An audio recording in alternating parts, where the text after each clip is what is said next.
I think the most important thing out of everything within Baldur's Gate, though, is that you can pet the dog, and it is magnificent.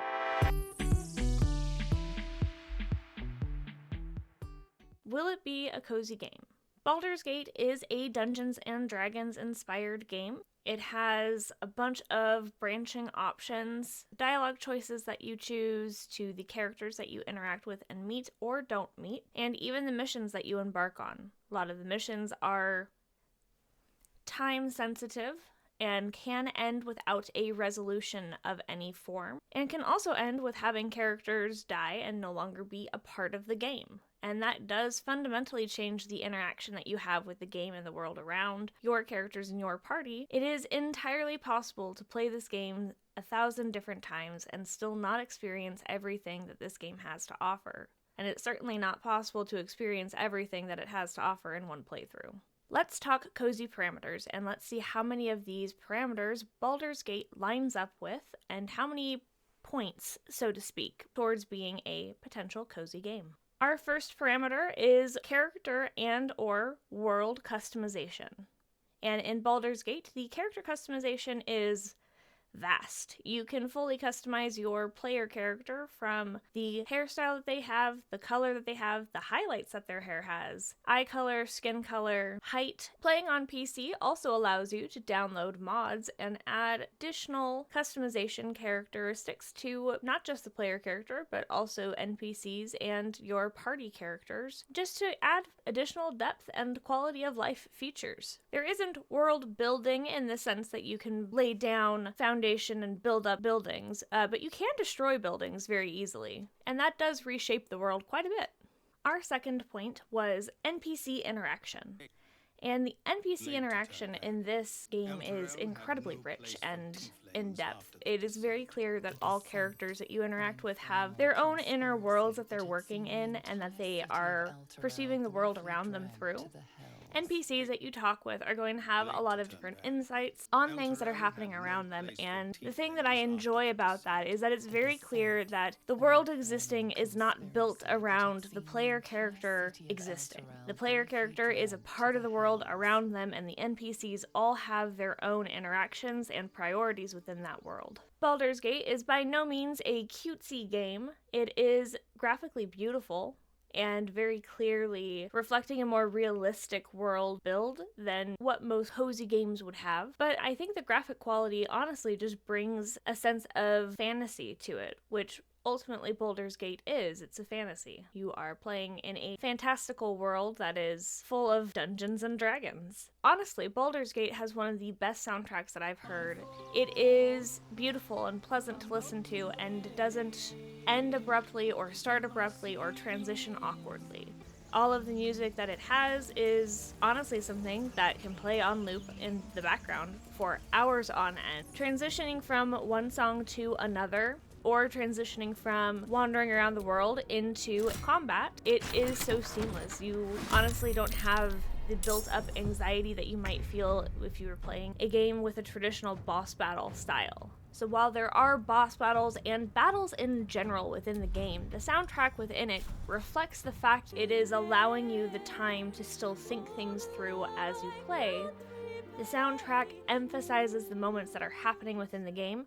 That does bring me to my next point of the player experience and it being actually very adjustable. Baldur's Gate has several different modes in which you can play. They have Explorer, which is truly based around being able to experience the story and explore the world with very little thought going towards the combat aspects of the game. They have a Balanced mode, which is going to be equal parts of the story focus and a little bit more combat focus. It's going to be a little bit more challenging on that combat, just to give you a little bit more to think about and chew on.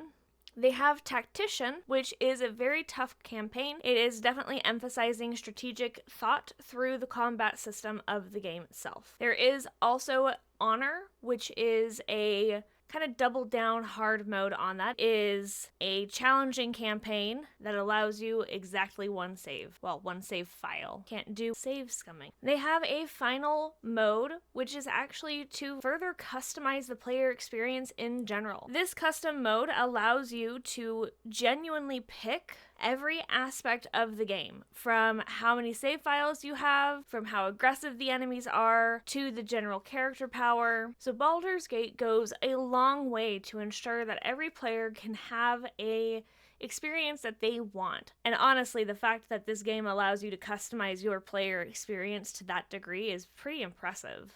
Dive into these character stories. Your party is going to comment on things that happen, from new characters being added to your group to events that happen that are significant to them personally or significant to those around them personally as they develop relationships with you.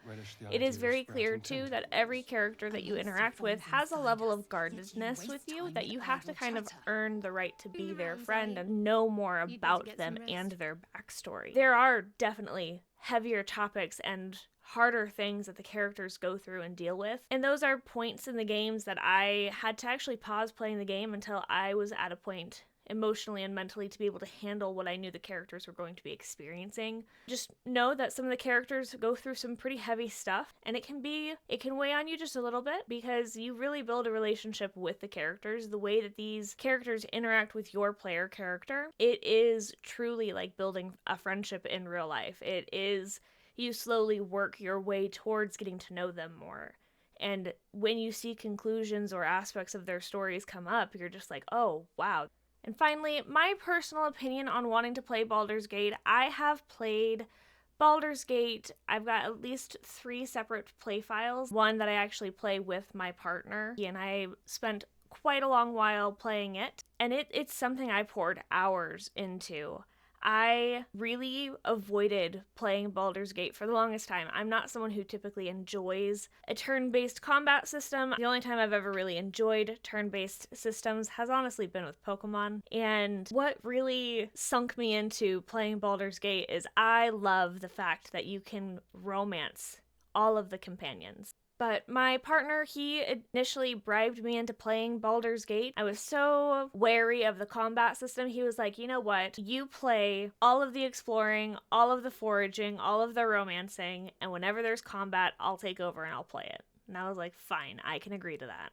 We'll try it out. Spent at least 45 minutes customizing my player character, and then got into the game and didn't ever actually hand him the controller to take over for combat. The combat system honestly was not as off-putting as I initially thought it was going to be. And in my opinion, this game really does boil down to be quite a nice, cozy game.